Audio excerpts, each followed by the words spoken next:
We're now going to look at a couple of practical planners in operation. You'll find some excellent online resources for some of the well-known planners listed in our table.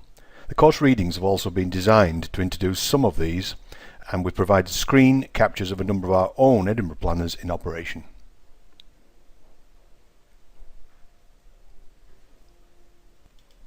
Nonlin was created in the mid-1970s and, as mentioned earlier, was applied in a project using a mixture of AI and operations research (OR) methods to create project plans for electricity turbine overhaul.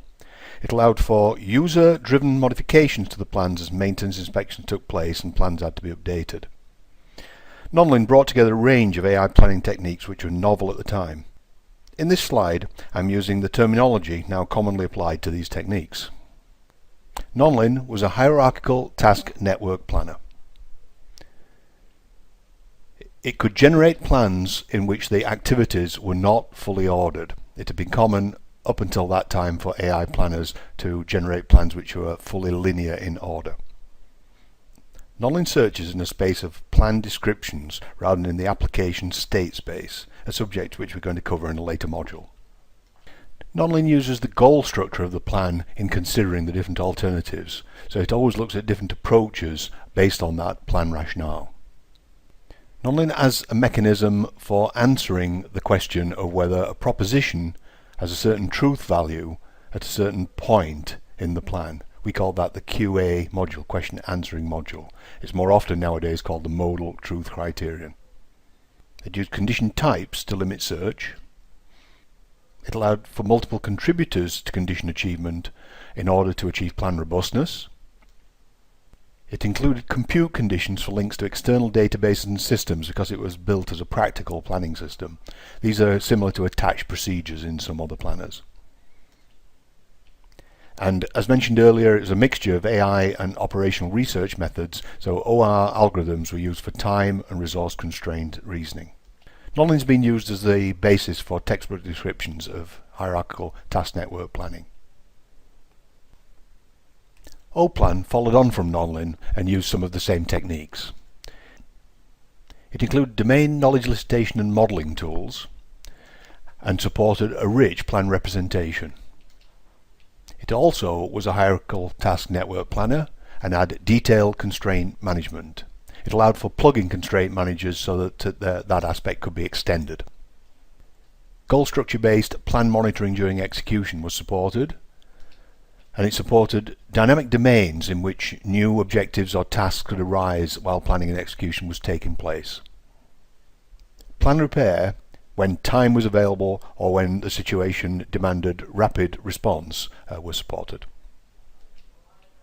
Interfaces for users with different roles were provided in order that several different users could be refining the plan simultaneously and sharing information about the plan between them. An explicit management of the planning and execution workflow was supported, so the planner itself could be used in these aspects. Here is a simple example of OPlan acting as a Unix systems administrator's aid. The aim is to create a shell script that reliably removes a volume group. This is an application which a lot of people have found difficult and can lead to loss of files.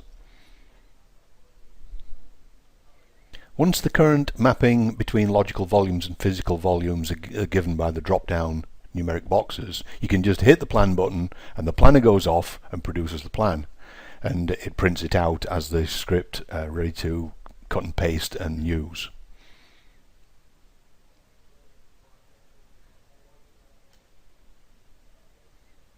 Here's a more comprehensive example of OPlan running on a military operations in urban terrain, where task description, planning and execution workflow are all able to be supported with multiple users acting over the internet and all sharing a common plan. So typically there would be a task assigner who would set up the problem. He would go in and define this with this simple web form with drop-down lists of the kind of tasks that can be carried out. And then a planner can be called to generate specific options and make suggestions of how to respond to the particular emergency, the particular disaster that's occurring. And the idea is that between the planner and the task assigner, they can talk and look at these options, refine them, throw away some, replan when things are being added, and so on. And all this is occurring through these user interfaces talking to the planner behind the scenes.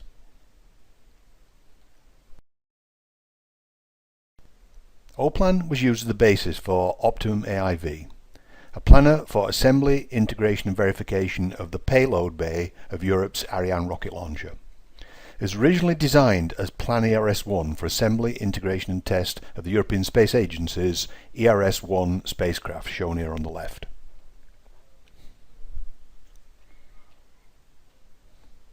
Optimum AI-V also used a rich plan representation, hierarchical task network planning, detail constraint management. Plan and user rationale were recorded. It could handle issues arising during plan execution and deal with these through plan repair using test failure recovery plans. It was integrated with European Space Agency's Artemis project management system. Let me draw your attention to a number of features which are typical of practical AI planners. Often these are based on hierarchical task network planning at an outer layer. They often also allow for partial order of the resulting plans rather than insisting the plans are fully ordered.